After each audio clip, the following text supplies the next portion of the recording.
Hi folks, welcome to today's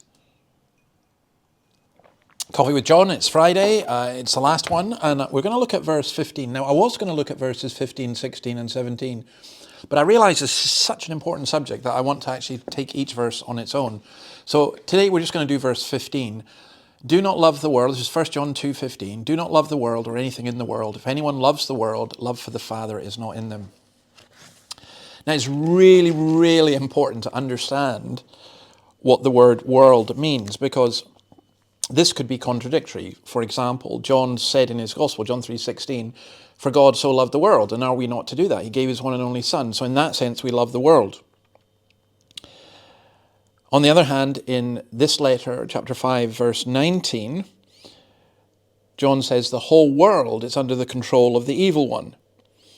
So you get Christians have very different attitudes towards the world. I remember an old man who used to pray, "Lord, deliver us from the worldly world." And it was amusing, but actually brilliant. It was a very good insight. The worldly world. The story, whether this is apocryphal or not, of the family from Northern Ireland who ordered a television for the first time, and it turned up at their door, and on the outside packaging it said, "Brings the world into your home." Oh no, we can't have the world in our home. It had to go. So what does world mean? It can mean just the earth. The earth is the Lord's and everything in it. As we get in Psalm 24 and verse 1. It's the natural world, the world created by God. So this is not what's being referred to here. Don't love that world. We love that world. God created it and it's wonderful. I love going to the beach. I love going to the bush. The world also is the whole human race. And this is the world mentioned in John 3:16. And again, we love human beings. But the third use of the world is very important. It's what I've just been talking about in the Quantum of the Wee Flea podcast, and how the systems of this world, in other words, I think it's Jackman who says it is the organized system of human civilization and activity which is opposed to God and alienated from him. And there's just a great contrast here between light and darkness. Do not love that world. Just do not love it.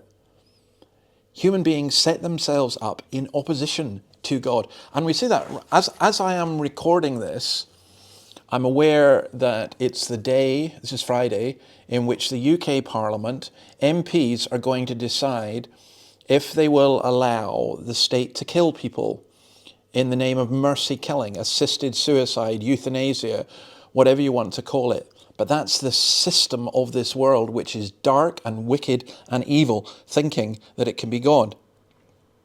People think we can love the world a little bit. That's fine. It doesn't matter, does it? Well, actually it does. In this world in which we live, when you become a Christian, you're faced with a contrast of loving the world or loving Christ or loving the Father.